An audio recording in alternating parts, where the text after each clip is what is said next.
Next, we have to find the solution of the equation of simple harmonic motion. We have already mentioned that the necessary and the sufficient condition for the motion to be simple harmonic motion is F equal to minus kx.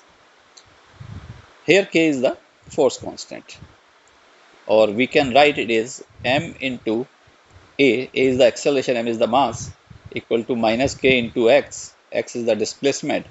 Therefore, acceleration can be written as dv by dt, this is the rate of change of velocity, or we can also write it as d by dt, and velocity is the rate of change of position.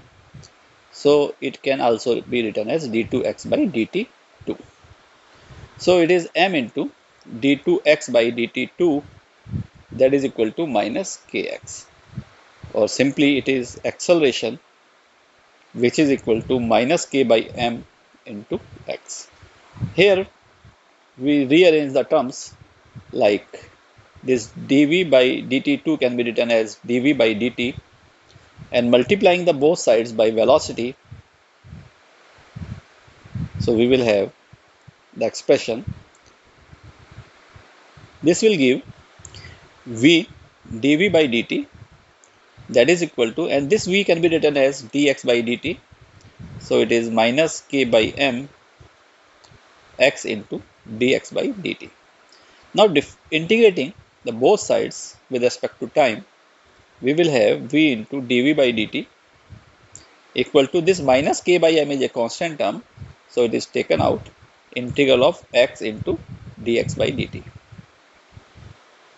So it gives v square by 2 using the formula from integration. It is equal to minus k by m into integral of x is x square by 2, where x and v are the function of time, plus a constant of integration. To find the constant of integration, we use the limiting conditions. The condition is that at x equal to a, that is the amplitude, if displacement is equal to the amplitude or the particle is at the extreme position, velocity will be 0. So this implies that if we put this limiting condition, we will have 0 equal to minus k by m into a square by 2 plus c. That means c is equal to k by m into a square by 2. And substituting the value of c here, we will have v square by 2 equal to minus k by m into x square by 2 plus k by m into a square by 2. And on simplifying, we will have v square equal to k by m and a square minus x square. Finally, we can write v equal to dx by dt, because velocity is the rate of change of displacement, and it is equal to square root of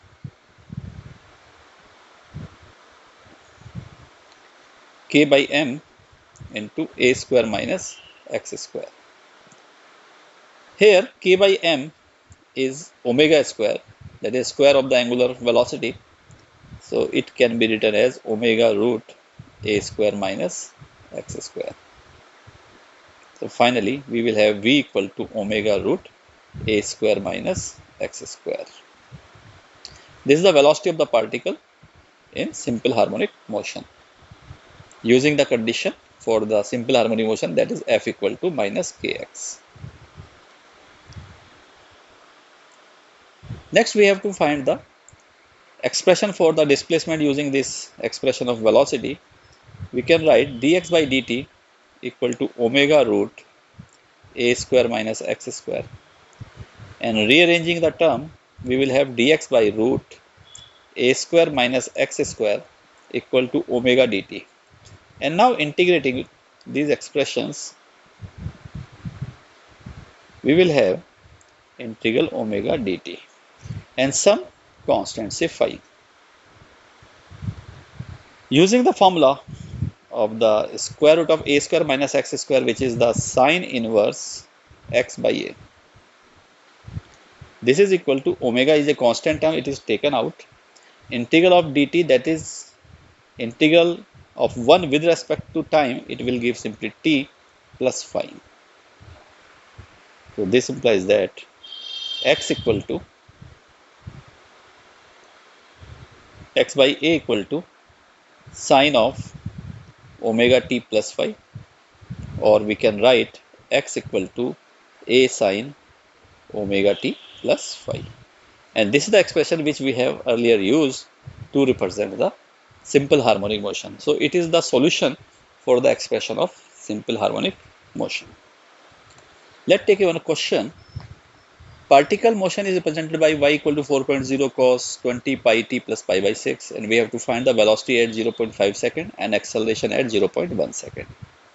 The given simple harmonic motion is 4.0 cos 20 pi t plus pi by 6. Here 4.0 is the amplitude, 20 pi is the angular velocity, and pi by 6 is the initial phase. To find the velocity, we have to differentiate this displacement with respect to time.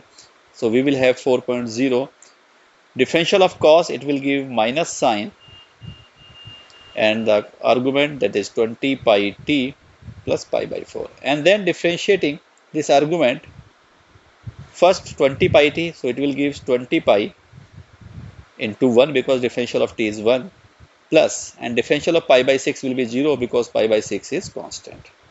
So it give 4.0 into minus sine 20 pi t plus pi by 2 into 20 pi, or it is 80 pi minus 80 pi sine 20 pi t plus pi by 2.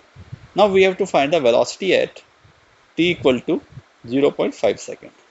So we have to replace this small t with 0.5. We will have minus 80 pi sine 20 pi into 0.5 plus pi by 2. This 20 into 0.5, it will give 10. So we will have minus 80 pi into sine 10 pi plus pi by 2. And this 10 pi is the multiple of 2 pi. So sine 2 pi n plus theta is simply sine theta. And sine theta, that is theta is 90 degree, sine 90 is 1. So we will have velocity equal to minus 80 pi. There is a mistake actually. This is the pi by 6. Pi by 6. So we have to take the pi by 6 here.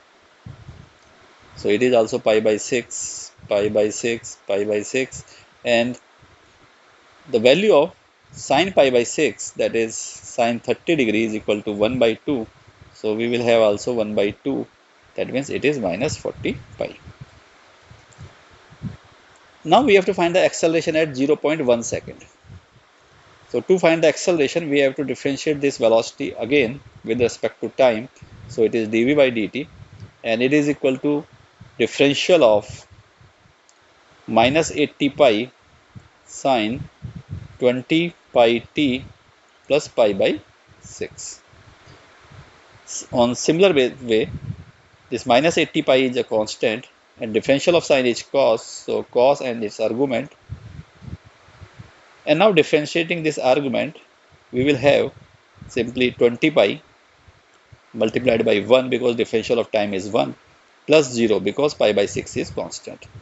And hence, on multiplying this 20 pi with 80 pi, we will have minus 1600 pi square into cos 20 pi t plus pi by 6. And now acceleration at t equal to 0.1 second. It will be equal to minus 1600 pi square into cos, substituting the value of t equal to 0.1 plus pi by 6. So it is minus 1600 pi square into this 20 pi into 0.1, that means it is 2 pi, and cos 2 pi plus theta is simply cos theta, and cos theta is 30 degree, so it will be root 3 by 2. So it means it will be minus 800 root 3 pi square.